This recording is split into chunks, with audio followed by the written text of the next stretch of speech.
I never loved myself. There wasn't anything inside me to where I loved myself at all. I also grew up my entire life feeling like nobody loved me. I was so thirsty just for anybody to give me any type of attention in my life because I never got that. And when I did, it wasn't exactly good. It was tear me down type of attention. So just learning to love myself and know that I am worthy and I deserve to be loved. Welcome to Silent No Longer, where your past is a chapter and not the whole book. I'm Mesha, and I'm so glad you're here. This is a safe, judgment-free space for anyone who has lived through toxic or abusive relationships and is ready to heal. I know what it's like to feel trapped, unheard, and unseen. Through faith and healing, I found my way forward, and now my purpose is to help others do the same. Here we share real stories of resiliency, growth, and transformation from people who have walked through trauma and come out stronger. My hope is that you'll be reminded that you are not alone, your past does not define you, and healing is possible. If you're ready to take the next step, you can learn more in my book, Behind Closed Doors, or schedule a free clarity call with me. Today, I'm joined with Mark and Lynetta again, co-authors of Why Does This Keep Happening, a 4-book series that looks at how trauma actually shows up in everyday life. So I'm super excited to have you guys back for part 2 of our little series that we have going. If you have not listened to part 1, please go back and listen to it. It's so good. Do you guys just want to start out by telling the audience who maybe listened to part 1 on your rebranding of your book series? Sure. Yeah, originally in part 1, we were using the name The Trauma Bible, and we realized that the word trauma, some people can't relate to, and that would be off-putting. And for some people, the word Bible is also off-putting. So since we wanted as broad a reach as possible, we decided to rebrand, and we came up with Why This Keeps Happening, because it's actually something people say in their heads all the time about things going on in their life. Why do I keep having these body problems, these thoughts, these emotions, these repeating patterns in my relationships? And people actually search for that. So it was like, okay, if this is what people are looking for and this is how they're talking, let's talk to them in their language so we have as broad a reach as possible. So that's why between now and the last one a couple of weeks ago, we've rebranded as Why This Keeps Happening. Yep. Yeah, that's really good. I never thought about how that some people wouldn't like that word. I can understand why some people wouldn't understand the word. So that was just kind of interesting. Yeah. Can I give you an example? Mm-hmm. So there's a gym I go to nearby, and I was talking to the manager there, and we got talking about a very difficult customer she has. I mean, really outrageous stuff she does when they just ask to see her ID, when she's coming in. And, we said, we were talking about how there's usually something in the past that, is behind why people act the way they do. And she, and then I, asked her, basically we all have challenges or trauma or whatever in our background. And she said, nope, not me. I had no problems in my childhood. And I asked her a few more questions. She was 100% like, absolutely not. I was like, perfect childhood. Nothing bad happened. And, after a few rounds, I was like, okay, great. So we just kept talking. And then it came across sometime later that she is totally uncomfortable with emotions. She will do not allow herself to feel emotions or show emotions. And it turns out she had a dad who was in military, and that's not one of the acceptable things. So obviously she had learned showing emotions is bad, and she's learned to totally repress it. So she wouldn't call it trauma, and that was partly that interaction was like, oh, I would call that trauma also, being shut down to say, it's not good to be emotional. And I kind of had a little bit of that from my dad too. So that was partly why we did rebranding. It's like, oh, some people can't identify that way. Yeah. I've heard people tell me, no, I didn't have any trauma. And I came to understand that what they thought was trauma was if they were wounded, like seriously physically abused. Mhm. It had to be a bleeding wound or it's not trauma. Yeah. So Yeah, so that's why our range with trauma is very like even if your mom wouldn't let you get that candy bar and you were throwing a fit, that was trauma. Okay. Mhm. So Yeah. yeah. Yeah, that's why I was thinking a lot of people probably don't understand the word or Right. exactly what trauma may look like. So that's Yeah. really good that you guys Yep. put it in different points. Yeah, we're trying to speak everyday language. We don't have any Mhm. clinical terms or psychology terms or scientific terms. It's all everyday language, just like we're talking right now. Yeah. Yeah. Yeah. And I love that because nobody wants to read a book that makes it look like it's a textbook, and I get bored. I know I do. Yes. Yeah. And you have I'm to like, look up every other word. Or you just get bored after a while, All like, right. how does this help me? All right. You know? I know. Right. It's like, can you just tell me a story, please? Ah, yes. Yeah. I love Yeah, stories. that's why I wrote my book the way I did. It's very to the point and direct Yeah. because I buy all these books and I'm like, "Oh, they're gonna be so good." And then I start reading them and I just lose total interest because it's going into all this stuff that I feel like I don't need to know just to Yeah. get Mhm. to the point. I'm like Yeah. reading through. I'm like, "Can we just get to the point, please?" So my book is Yeah. very to the point To and the direct, point. but Yeah. that's the Nice. type of person I am though too. So What's the name of your book? behind closed doors. Oh, that's Yeah, behind it's closed basically a doors. breakdown of 6 different types of domestic violence, and Mm-hmm. then my story, Yeah. and then reflection questions at the end of each Mm, chapter. nice. Excellent. Nice. So, To I help them identify if they are yes. in Yeah, an abusive relationship. or if you just don't know what it is, help you Mhm. understand what domestic violence may look like, Right. because I grew up around a lot of domestic violence, but in my head, it was if somebody did physical harm to you. Right. If they didn't do any type of physical harm to you, you weren't in any type of domestic Uh, violence. Right. And then after my divorce, I watched that show Made on Netflix, Mm, and that show was my entire life. And I mm, said, "Oh my goodness." There's this part where laying, she's laying in a hole mm, and she can't get out of it. yeah. And that's how I always explain to people how I felt. And Mm, so I just kind of feel like at that point my feelings were validated and I wasn't the only person who has gone through all this. So mm, after that, I decided the direction that I wanted to write my books. I knew I wanted to write a book. I just didn't know how or what was going to be beneficial to people and what they wanted to hear. yeah. So I was like, okay. So I did my research and I'm like, people need to know this because if I didn't know it and I lived it my whole entire life, there's probably so many other people who don't know what it is. Yeah. Mhm. So it breaks so if down I like could add you 6 in, types. yeah, like Hmm. what are they just off the top? Psychological, my goodness, right off the top of my head. Physical As many abuse, as you remember. emotional abuse. Yeah. um, I think there's spiritual abuse, technological abuse. I'm Hmm. missing one. But Okay. yeah, and then it breaks down what to look for and then the definitions of what it is. Mm, So, physical abuse, I didn't realize was somebody throwing things at you or in a room, yeah. Oh, or punching a right. wall, or kicking a Hmm. wall, or slamming doors, or just making you feel scared by yelling at you in your face, sort of thing. Like, I didn't Hmm. realize all of that was physical abuse. Yeah. So when I was wanting a divorce and I went to my church, they're like, "We can't help you unless you unless there's physical abuse or there's sexual abuse with somebody." Mm, And Right. I didn't know I thought physical abuse was hitting somebody, so I didn't know. So that's when I Mm. made the decision. I'm like, people need to know this. They need to be educated on it. yeah. So I wrote a book and then there's like pieces of my life. Some of it was just I think I had pieces from when I was a kid, what I went through.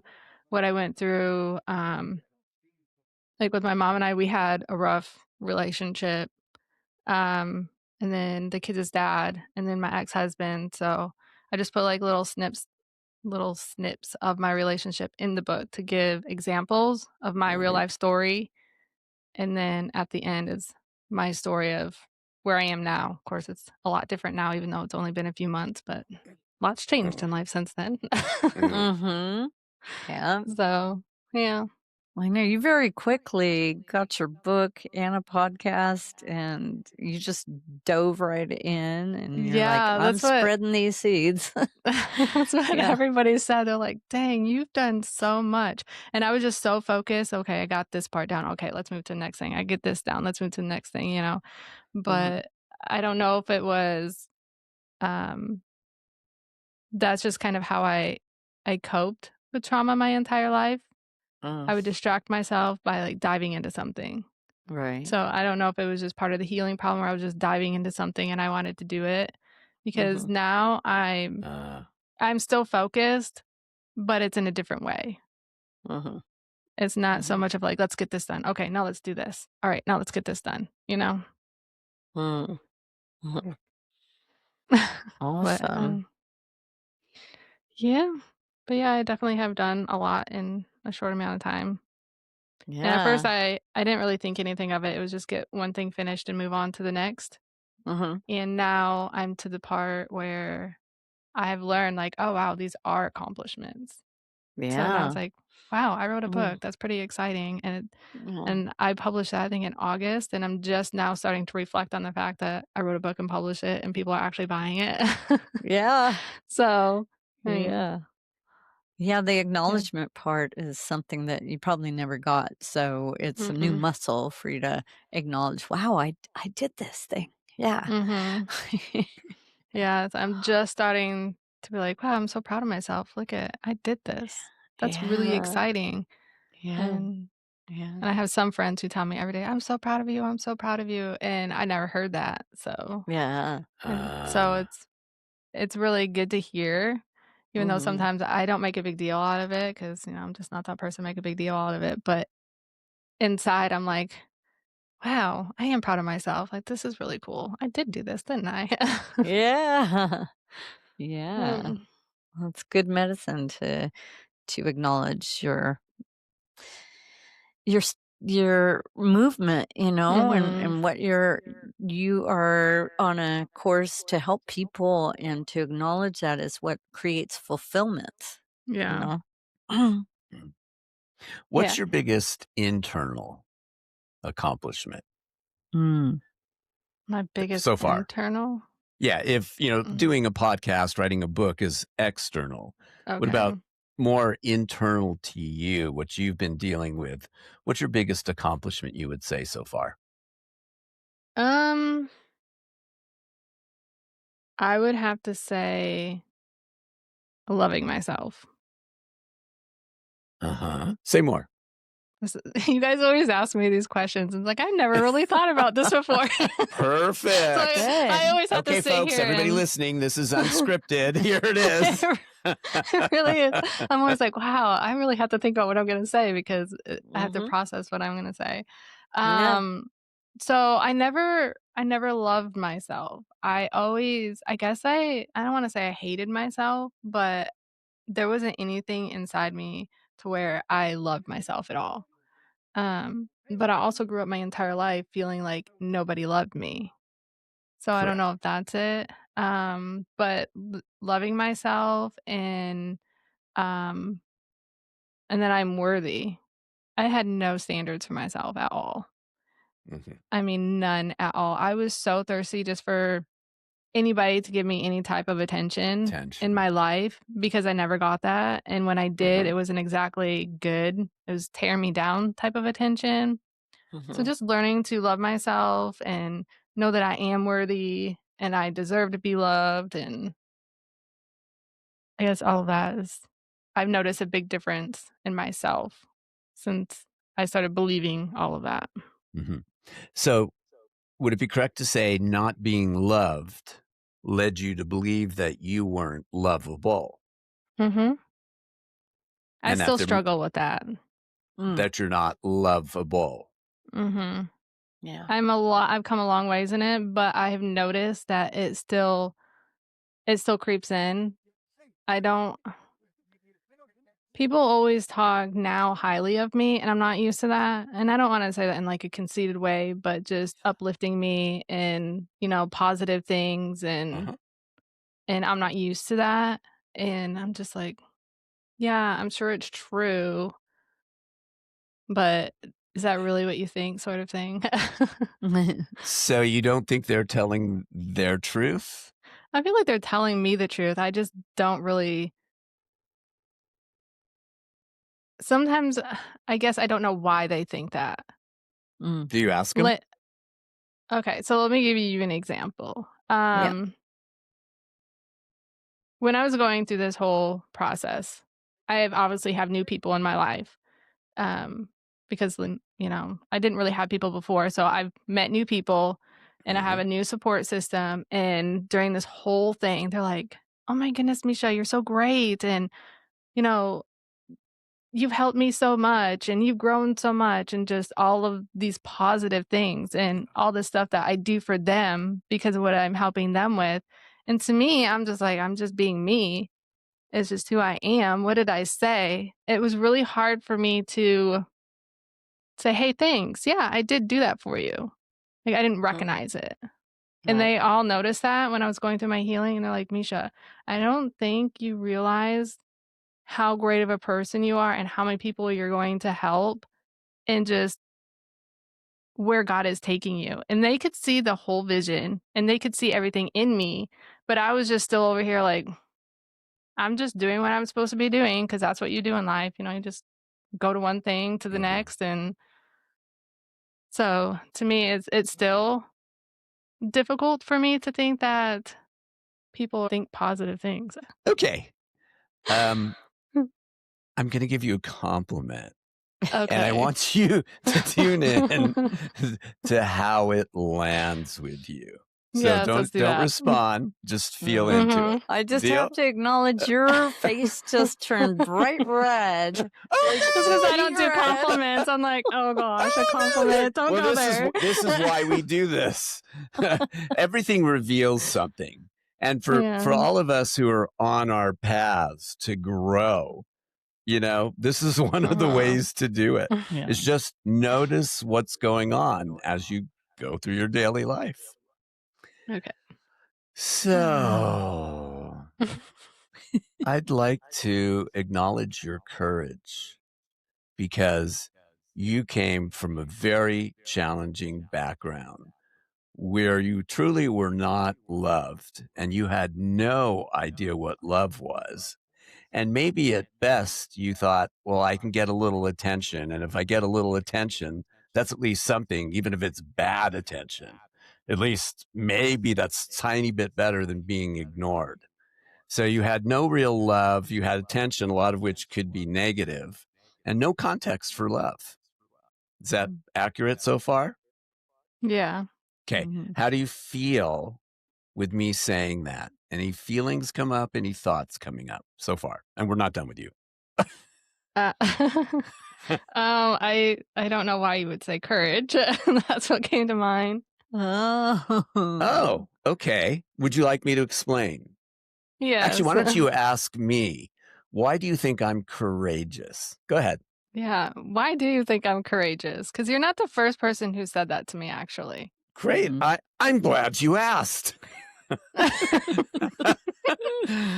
Because so many people, I'd say the vast majority of people who undergo the serious life challenges like you have and we have, Mhm. most of them are just like contracted. Mhm. They may have a shell, a wall around them. Protection. They're hiding. They don't want to be seen. They certainly do not want to share Yeah. in Mhm. public their experience to say, hey, I went through this, this, and that. And here's how it felt. And here's how challenging it was. And here's what I did because I didn't know what else to do. I guarantee 99 out of 100 people do not have the courage to do that, which is also why your new group of friends say, wow, kudos to you for having written a book, just like that. And kudos to Mhm. you for having a podcast and speaking publicly. So you're doing what 99 out of 100 people, in my personal opinion, do not do. So, yes, I call that courageous. Hmm. How does that land with you? Interesting. Yeah. Because how I look at it is all of you is what gives me the courage to keep coming on here and talking about it, because you're Mm. sharing your story, so then that makes me more comfortable in sharing my story. Hmm. Mm. But you Mm. had the courage to start, Yeah. to put it out there in the first place, Yeah. because you could have never gone public. Yeah. Yeah, Mm-hmm. that's So, true. so you understand why I see you as courageous. Yeah. Yeah. I worked in a domestic violence shelter for a year and a half, and they had trouble even talking about what happened in their relationships within a group of other women who have gone through the same thing because there was embarrassment, very Mhm. embarrassed that they let it get that bad, you Mhm. know? So it takes a Yeah. lot of courage to say anything about it. Yeah, there's definitely with me, it was a lot of shame, and then Hmm. just, "Why'd I stay so long? I wasted so much Yeah. of my life." That still bothers me. I've wasted Oh, yeah. so much of my life, and Yeah. now I'm very, I don't know, cautious Hmm. Mhm. because I don't want to waste any more of my life. Hmm. Mhm. Cautious in your relationships going forward, that you have healthy Yes. relationships. Yeah. Mhm. Mhm. Yeah. Can I share perspective on the wasting your life? Oh, yes. Yes. um, the way Lynetta and I look at things now, this comes to our what you'd call spiritual viewpoint, is Mhm. we understand that we, so to speak, signed up for a lot of what happened to us in our earlier life. Not because of anything being wrong with us, not some kind of punishment, not some kind of karma. And I don't really want to go into that. That's a whole nother discussion, which we can do.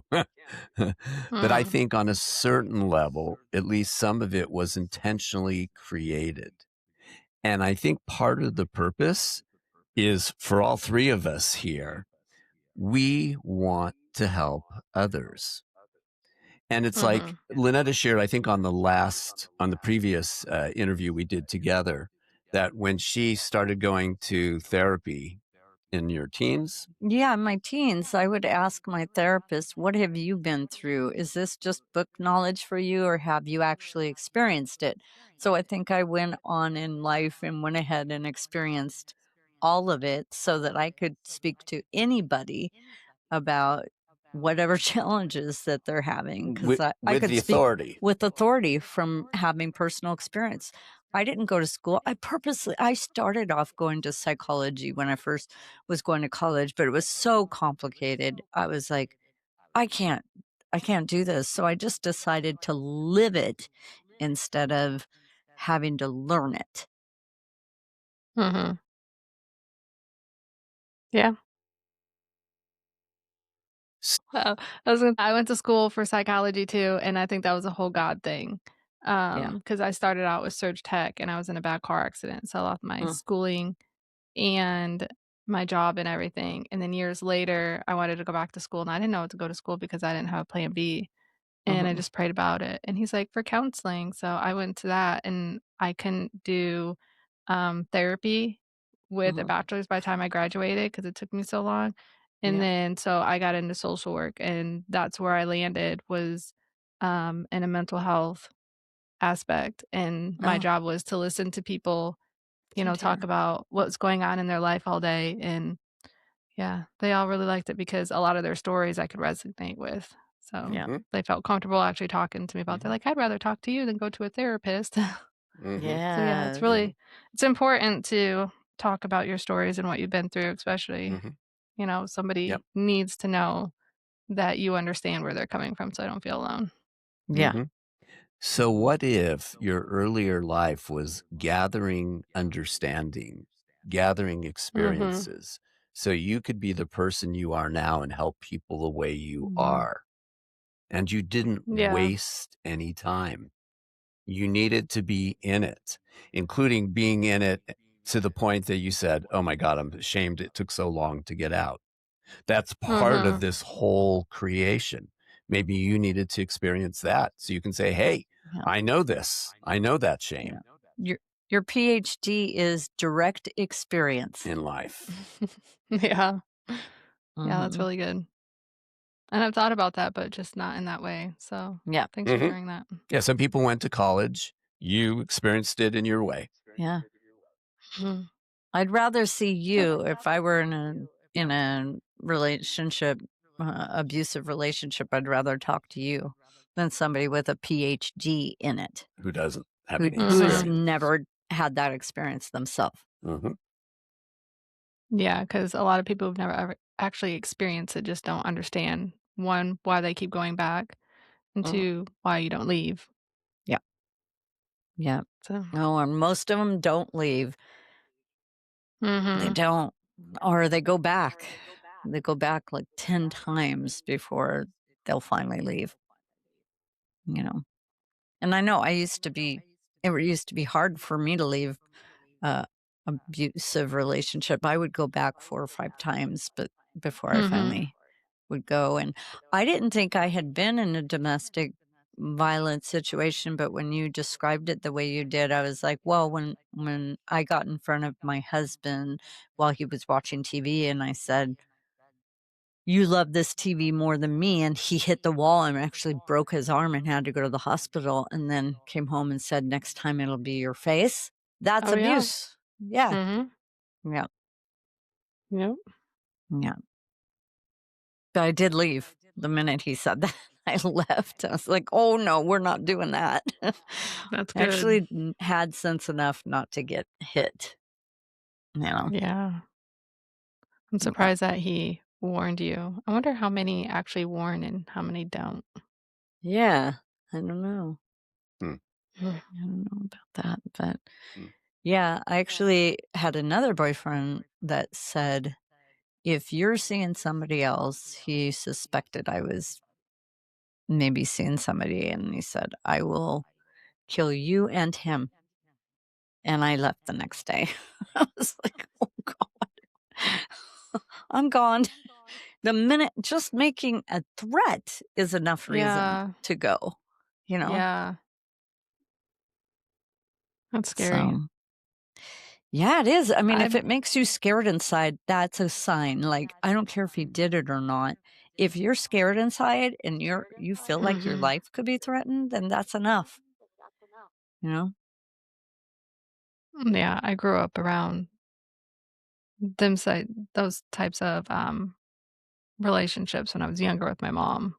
Uh-huh. It was pretty scary. I can remember this one time I must have been sleeping. We're in, like, a one-bedroom apartment, and I slept on the pull-out couch in the living room, and I just remember I think I got woken up. I think my mom woke me up, and I was sitting there, and I didn't know what was going on. All I know is she was screaming, and the boyfriend was outside walking around the apartment trying to get in. I didn't know the Mm, context behind it, but mhm, I knew how they could all get, especially Mhm. if, there was any substance involved in it. So I mhm. was scared. Mhm. I'll never forget that. And I just Yeah. always remembered I'll never be in a situation like that when I get older. Mm. But I kind of Mhm. was. Yeah. But yeah. It's like we get, familiar Uh, with those kinds of and we know yeah. how to function in it, and it's like Yeah. then the Mhm. pattern just repeats, and then we're like, "Oh, I know how to Work this. work with it. I knew how to turn myself Mhm. into invisible so that I wouldn't be noticed." And then it makes it challenging now when I want to share with people and I want to share what's Mhm. really helping me and what could help them, but then I have to dig myself Mhm. out of this hole I put myself in so I wouldn't be visible. You know? Yes, exactly. I was just talking to somebody about that today. Yeah. Yeah, it's so hard when you're so used to being shut down, not talked to, and when you are talked to, it's just negative or Yeah. horrible. Mhm. But then you also learn how to cope and stay quiet and unseen. Yeah. And then for somebody who wants to actually talk to you and let you talk about how you're feeling and things, it's very hard to be able to do for one, but feel comfortable doing. Yeah. And not be super cautious about what information you're giving up. That Yeah. might be used against Yeah. you. Yeah. Mhm. Yes. Yeah. Mhm. Yeah. 100%, yep. That's why I Mhm. said, okay, well, I'm just going to share everything in this book, even though I was so scared to share it. I was like, I'm just going to share it all. And now it's like, oh, nobody can really bring anything up because it's already been put into my first book. So. Mm. You know, one of the best perspectives, and we actually, in our second book about limiting beliefs and thoughts, um, to deal with these situations is um, when something happens that shocks us, like the way we're treated, there's two Mhm. paths that we may go down in reaction to that. Now, it's not like we think for a while, like the first time something shocking, abusive, however you want to call it, happens. And when we're old enough that our thinking brain is online, we either decide, uh-oh, there must be something wrong with me that this is happening. And about three-quarters of the people make that conclusion. And if there's Mhm. something wrong with me, then I might have thoughts, well, if I can behave better, be Mhm. quieter, for example, hide more, be more people pleasing, then Mhm. maybe I won't be in as much danger or be criticized. So a lot of us go down that path, but some of us decide, oh, it's not me, it's them. There's something wrong with them. Now, most of us don't choose that path, Hmm.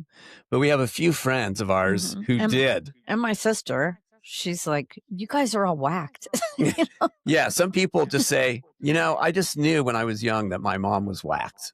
Yeah.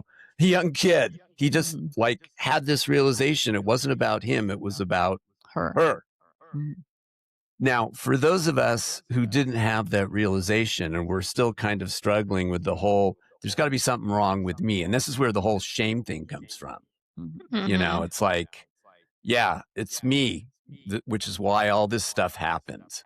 Mhm. Something wrong with me. That's the most common belief.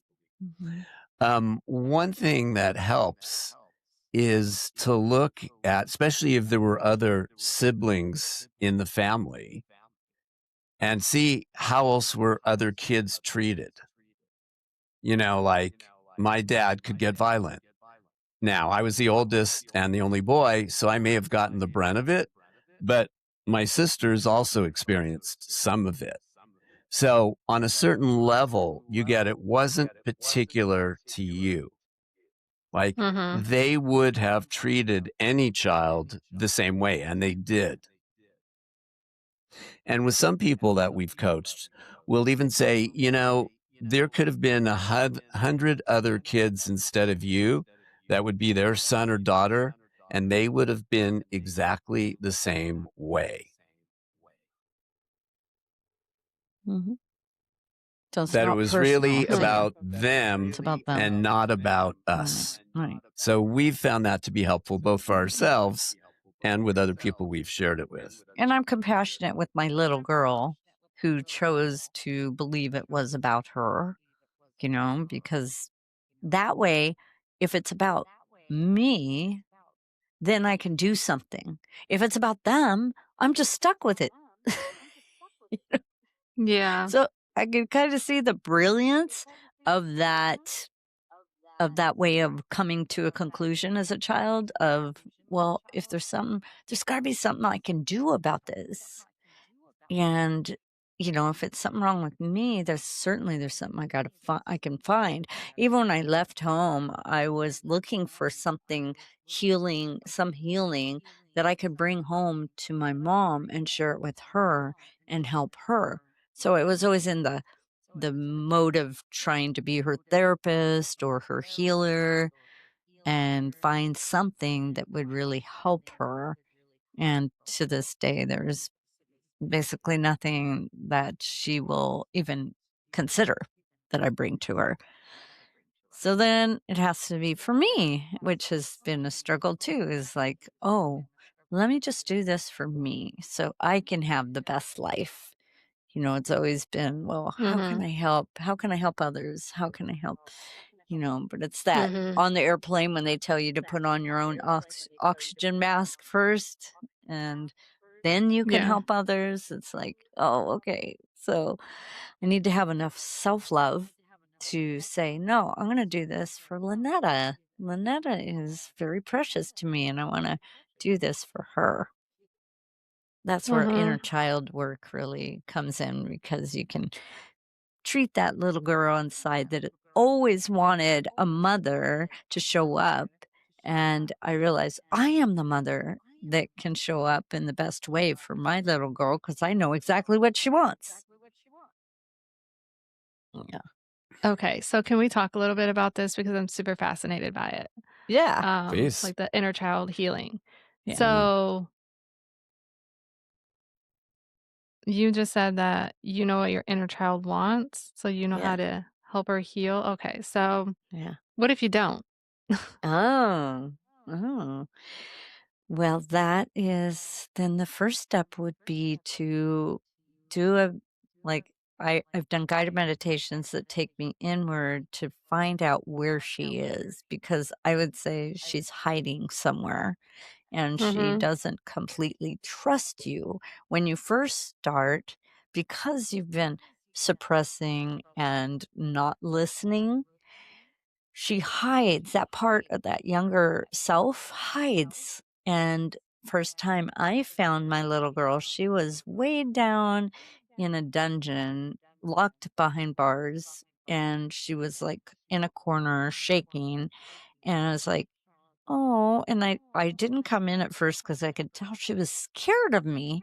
She didn't trust me. I'm she like, didn't trust anybody. she didn't trust anybody. So I said, okay, I'm just going to stand right here. I'm not going to push you. You can just be there as long as you want. I'm just going to sit here and I'm just going to hold space, which holding space is just saying, I'm not going to try to make you do anything.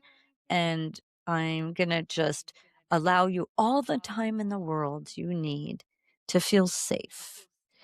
And the reason why this younger part of me didn't trust is because the adult me was very scary. I was doing very self destructive things. So I became the scary, like the scary adult. So my little girl, she was like, I don't trust you. Look at what the choices you make that scare me. So For example, for example, choosing to be with men that would lose their temper that really scared her. Really scared the little girl in me. I never liked when my dad lost his temper, and I certainly didn't like it when my boyfriends or husband would lose his temper. It would scare that little girl. And she didn't feel protected because I would let them do it. And I would just say, well, I I must not matter. And I would just try to make myself invisible, which is really just saying, okay, I I don't I don't care what he says. I'm going to try to make myself as invisible and as small as possible so that maybe he won't notice. He won't notice that I'm here. And all that did Mhm. was make my younger self feel very terrified because she needs your younger self needs an adult to be present, to stand up for her, to say, "No, I will not allow this." Like with what you would do with your own little child. You have children, right, Misha? So Mhm. what you would do for Yeah. them is like mama bear steps in and says, "Oh no, you Mhm. might do that to me, but not to my child." Well, there's a little Mhm. child inside of us that's going, "Well, why don't you stand up for me like that?" And it took time for my little girl to trust me enough to even open up that cage and have her come out. And when I first did, she was very, very nervous, and I brought her to a tub because I wanted to she had, like, greasy hair, and I wanted to wash her up and give her some real TLC. I'm very visual, so all of this comes to me in Yeah. No, I visual like it. ways, but some people, it might not Mhm. be visual, but it could be just a feeling that you have and a sense and a knowing, and that's equally as powerful.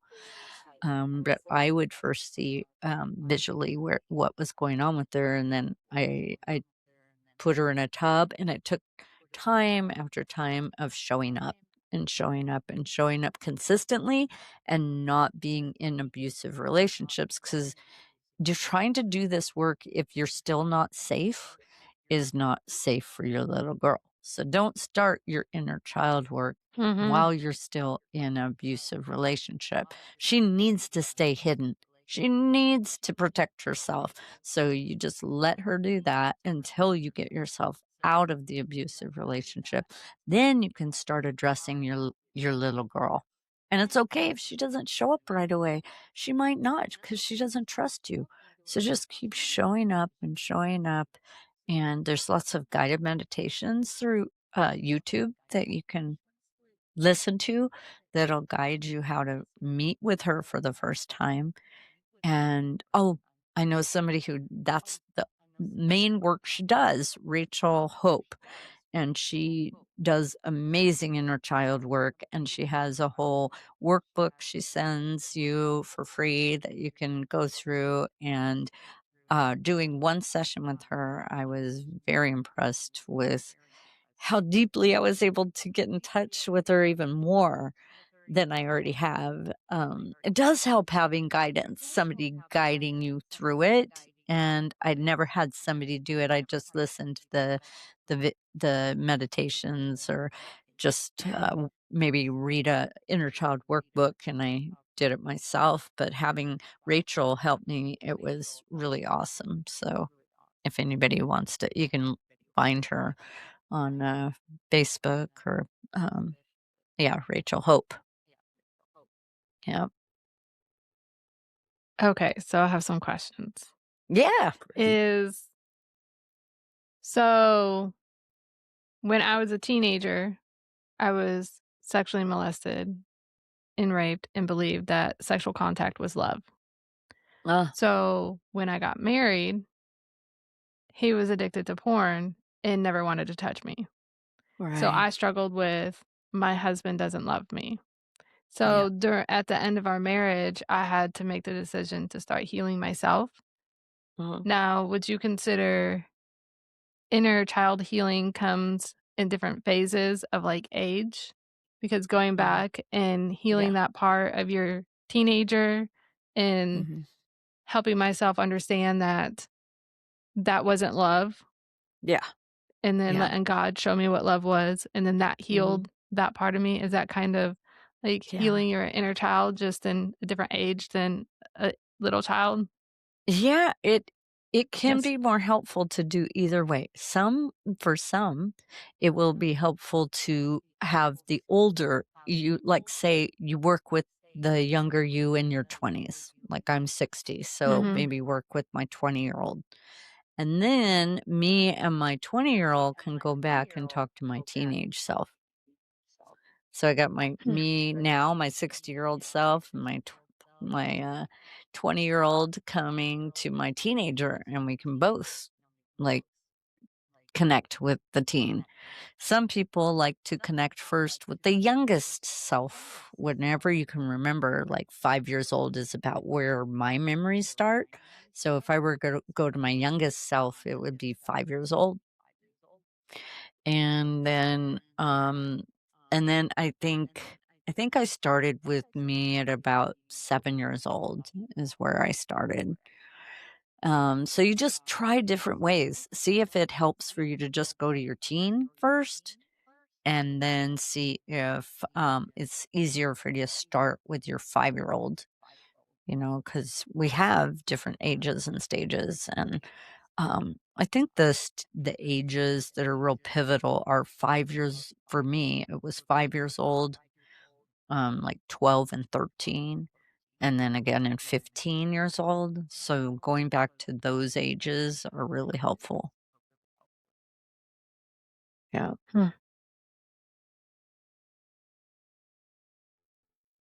Yeah. I can tell you Ooh. the areas that I still need to work on is feeling loved, letting somebody love me, and then my fear of abandonment and being discarded. Mm, I that's a know that's core where I trigger. still need to. Yep. Mhm. Mhm. Those are really Yep. good to know. Your awareness is pointing you to that, and for you to even be aware of that is very valuable. And to acknowledge that, hey, you came up with some very good survival mechanisms, and those need to be acknowledged. How, look, you did that to survive, and you did a good job because here you are. And if you hadn't Mhm. done that, you wouldn't be here. This version of you would Yeah. certainly not be here, you Yeah. know? I think what helped a lot, um, because when I was in 5th grade, I was taken away Mhm. from my mom, Yeah. and I went and lived with, 2 aunt uncles. I didn't know who they were before this. I went and lived with the one for a little while, and then I went and lived with the other aunt uncle for half of 5th grade, Mhm. and then end up going back to them, I think, after 6th grade. But, they showed me what real family was like. Yeah. Like, I was able to be a kid, had my Yeah. own room, I had rules. That was a big thing. I fought back on that a lot. Yeah. Yeah. I wasn't used to anybody giving me rules or caring if I did my schoolwork. Like, I was so far behind. I was probably Right. in, like, a 2nd grade level, and my aunt was a teacher, so she helped me get caught up in school. And, Mhm. just having somebody actually sit down and care about my Mhm. schooling. Yeah. She would let all of my friends come over, and we have, like, little parties and sleepovers. It was just everything that you imagine Yeah. what a childhood should be like, you know? Yeah. And it was a very crucial part of growing up because it showed me the type of parent I wanted to be Yeah. and the type of person I wanted to be and who I could Yeah. be. Yeah. And I feel like if I didn't have that part in my life, I don't know where I would be today. I'd probably be Yeah. the 99% that, you know. Mhm. Mhm. Yep. But yeah, Yeah. It's so important to have at least one person that gives you a new context for how it could be. You know? mhm. So if you don't have that, Yeah. it's like, where are you going to get it? Like you won't even know that that is a thing, you know? Mhm. Mark Yeah, it was gave really me a nice. whole new context. I was like, oh, even today, he said, like, just stood and looked me in the eye for me to get that he loves me. I forget what happened, what came down today, but you remember you stood and like held my face I did. and looked me in the eyes. 'Cause it's not easy to get through to me that I am loved. Oh, not for what I do, because I Oh. went and bought him some sweatpants. I go to Goodwill a lot. And I Mhm. got him some sweatpants that I thought would fit him because I brought a pair of his sweatpants to measure it with, and Mhm. turns out he tried them on and they were too long. And I was really upset. Like, it triggered me because I'm like, I'm not going to shop for you anymore. Mm. And then he got that I was triggered. So he looked me right in the eyes and he said, I know you love me, that you went out to buy me sweatpants and you really care about me, but it's not what you do and the results of what you do that really matter to me. What matters is who you are And the fact that you love me. and that I love you. So even if the act itself didn't get the desired results, like I didn't get usable sweatpants, Yeah. I said it Mhm. matters not to me Mhm. because I recognize your act of love, Mm, regardless of the results. right. And for me, it's always been results. Like, but Mhm. even if I did the thing and it was done well, it still was never good enough. Yeah. So I noticed I'm very overachiever, like about getting the perfect Getting the stuff results, done. and getting it done. Maybe that's where that type A even comes from, is trying to Mhm. do it perfectly and get it done so that you get Maybe I'll be maybe I'll loved. be loved, Maybe I'll be loved. and he was getting through to me by looking, like holding my face, looking me right in the eyes and saying, do you get, like, really, like, driving it home? I didn't let her squirm out of the way. that it's just by your being and your love for me, that not about what you do and what you achieve. It's deeper than that. And and I think it penetrated. I'm not We'll see. maybe a few more years. Few more Maybe years. 10 more years of that. Yeah, 10 more years. We're optimistic here. One of the things, we know each other's past intimately. Like we've just talked thousands and thousands of hours. It's like, Yeah. I know some of her stories better than she does. And she knows mine as well. One of my stories is my first marriage. I was married. She's no longer alive, to a woman named Susie.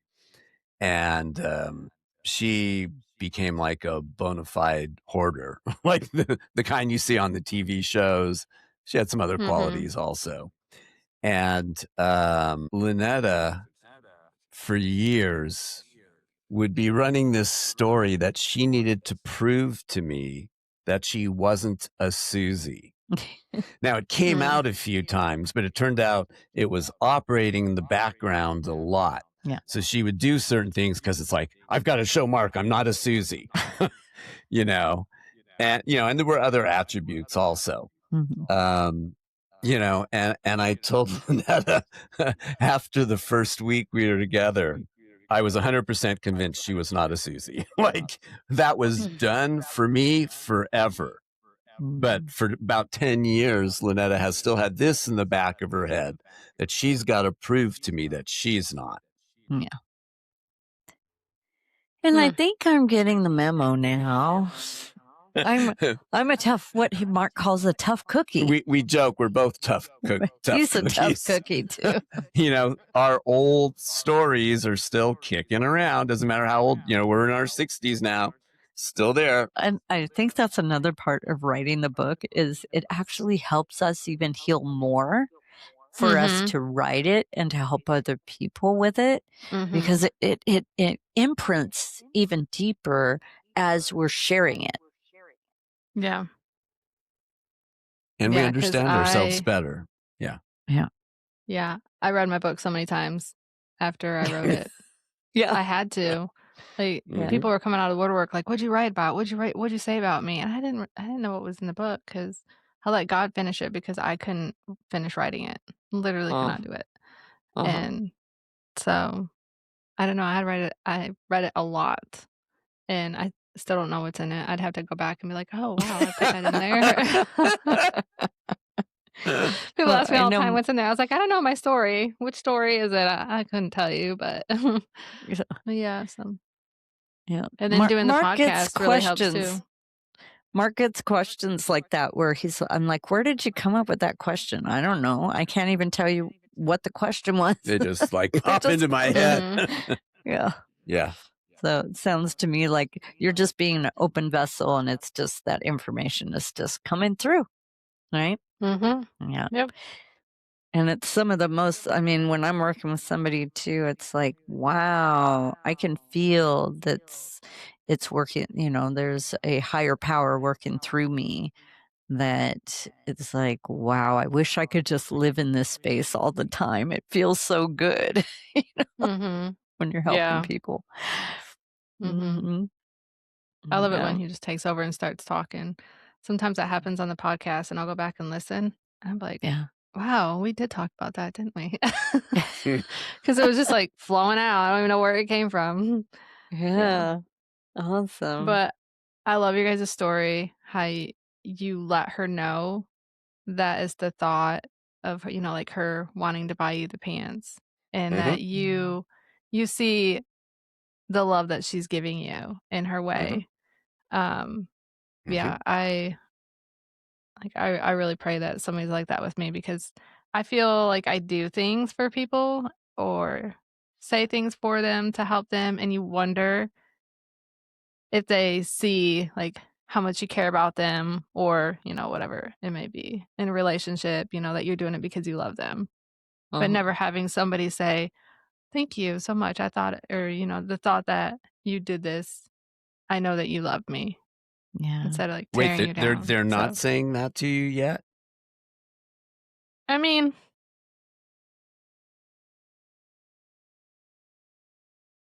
Not we wanna enough, have obviously. conversations with people. Huh? Not enough, obviously.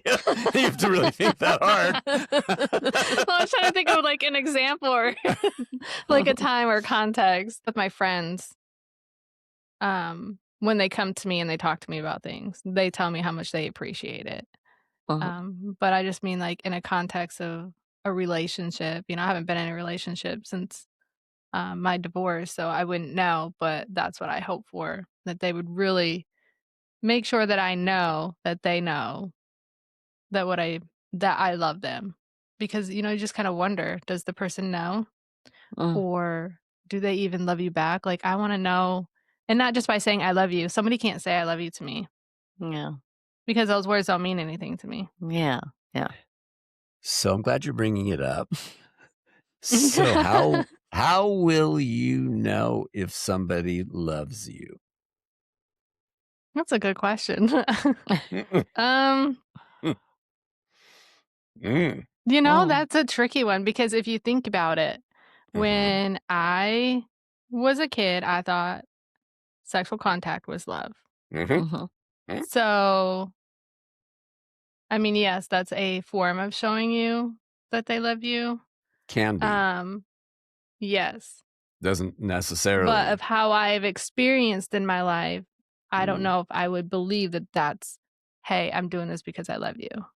Oh, And if right. they just say, "I love you," those are just words. If your actions are backing up your words, Good. I'm Yeah. not gonna believe you. Yeah.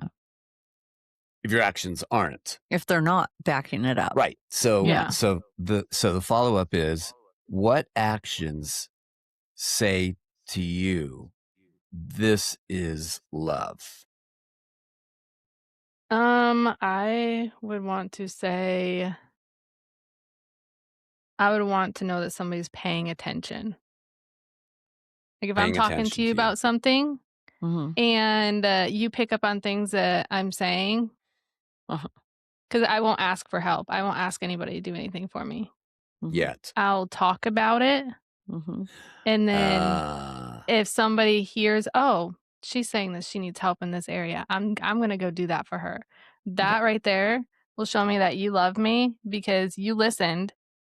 You didn't wait for me to ask you, so I'm not gonna ask anybody, because I can do Right. everything on my own.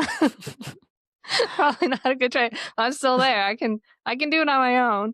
And so I mean, like, if somebody's listening to me and be like, "Oh, I need this, this, this," and or, "Oh, man, this is stressing me out," or, "Man, I really need to do this," and just take something off my plate. Be like, you know what? I'm just gonna go grab her car keys and take her car for a bath and get it all cleaned out for her. That's one less thing that she has to worry about. That right there will show me that, oh, wow, this person cares about me. I don't know if they love me yet, but they sure do care. Does that make What's the sense? difference between care and love? I don't know. They have to do I think something I'm just really scared. good, like get you a massage at the day spa and a pedicure and a manicure and a facial. Well, And then they must really love me. I think caring to me is like the beginning stages of they're starting to do something for you. Like you're So not in a if there's relationship. consistency, then you might say they love you. Yeah, or if they're still doing it when you're in a relationship, not just getting you to get in a relationship with them. Probably goes Oh, back to the yeah. whole Yeah. repeated Giving- cycle of like things I will watch out for. Giving to get. Giving to get. Yeah. hmm If it's not giving to get, if it's just doing. So if they do things for you, that's a sign of love, possibly. As long as you don't think they're trying to manipulate you into something. Yeah. And if they pay attention to you, that's a sign of love. Yeah, like true conversation without like I have a friend. We have a really good friendship. Mm-hmm. There's nothing expected out of it. Mm-hmm. It's just two people friendship, right? And I've Mhm. never had that, especially with a guy. So to Mhm. me, that is okay. We care about each other. Because most guys, if they didn't just care about you, if they wanted more, they would not still be talking to you if it Mhm. wasn't more than just friendship. Mhm. That's new to me because that's never been a thing. Guys are only Mhm. nice to you to get something from you. That's what I've Yeah. experienced in my life and seen growing up. Yeah. Wow, you guys are learning a lot about me today. Yeah. Mhm. You're, As are your listeners. yeah. Thank you for sharing with Yeah, them. I guess so. They need to Yeah. hear this. Yeah. I know. It's like we get in these conversations, I forget that we're even on a podcast right now. Yes, I know. Me too. I feel like, oh yeah, we are recording, aren't we? Yeah, this is the way we talk with all our friends Yeah. on Yeah. this level. Yeah, Yeah. it really is. Mm-hmm. Yeah. It's really lovely. Thank you. Any other ways you feel loved? That Mm, speak love to you? I don't know, just hanging out with me and being nice. Spending time. Recently wrote a story. I like to use Winnie the Pooh stories. So Mhm. I created a story about that feeling like when your honey pot is empty and a real friend will either share some of their honey, Mhm. or if you both don't have any honey, they'll still sit with you and just be Mhm. with you. So it's like, it's not just a give or just a take, it's a mutual, like, well, oh, you don't have any honey? Well, I'll share my honey with you. Or if we're both like, oh, both of our honey pots are empty, but we could sit here on this log and enjoy this beautiful lake view and just relax and be with each other. That to me is a true friendship. Yeah. Agreed. Yeah. If today's episode spoke to your heart, be sure to follow me and follow Silent No Longer so you never miss a new episode filled with healing and hope. Please share this episode with someone who may need to hear it. You never know the impact it could have. If you're ready to take the next steps in your own healing, you can take my free quiz to see if you may be in a toxic relationship. Schedule a free clarity call with me or read my story in Behind Closed Doors. Thank you for listening to Silent No Longer. Your story isn't over and healing is possible.